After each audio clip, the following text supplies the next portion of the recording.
ఏపీలో మహిళలకు ఉచిత బస్సు ప్రయాణం అందుబాటులో ఉంది. ఈ నేపథ్యంలో ప్రయాణికులకు మరింత మెరుగైన సేవలు అందించడానికి ఏపీఎస్ఆర్టీసీ అధికారులు కసరత్తు చేస్తున్నారు. వివిధ నగరాలు, జిల్లా కేంద్రాలకు మరిన్ని ఎక్స్ప్రెస్, పల్లె వెలుగు బస్సులు అందుబాటులోకి వస్తున్నాయి. రద్దీ మార్గాల్లో వాటిని ప్రవేశపెడుతున్నారు. త్వరలో రానున్న కార్తీక మాసంలో మహిళా ప్రయాణికుల సంఖ్య మరింత పెరిగే అవకాశం ఉన్నందున పుణ్యక్షేత్రాలకు ప్రత్యేక బస్సులు కూడా అందుబాటులోకి తీసుకురానున్నారు. ఆలయ పర్యాటకానికి ప్రభుత్వం ప్రాధాన్యత ఇస్తోందన్న రాష్ట్రంలోని అన్ని ప్రధాన ఆలయాలకు ప్రత్యేక ప్యాకేజీలు ఇప్పటికే అమలులో ఉన్నాయి. తాజాగా కార్తీక మాసాన్ని పురస్కరించుకుని శ్రీశైలం, శ్రీకాళహస్తి వంటి ప్రఖ్యాత శైవ క్షేత్రాలకు బస్ సర్వీసులు పెంచడంతో పాటు ప్రత్యేక ప్యాకేజీ టూర్లను కూడా ప్రయాణికులకు అందుబాటులోకి రానున్నాయి. ఈ దశగా ఏపీఎస్ఆర్టీసీ చర్యలు తీసుకుంటోంది.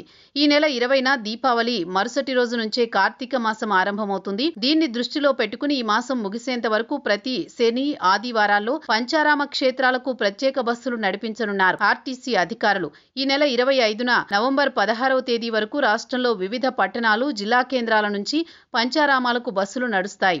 25, 26, 1, 2, 8, 9, 15, 16 తేదీల్లో పంచారామ క్షేత్రాలకు ఏపీఎస్ఆర్టీసీ ప్రత్యేక బస్సులు నడపనుంది. ఈ బస్సులు శని, ఆదివారాల్లో రాత్రి 8 గంటలకు కాకినాడ నుండి బయలుదేరి మరుసటి రోజు రాత్రి 8 గంటలకు పంచారామ క్షేత్రాలను చేరుకుంటాయి.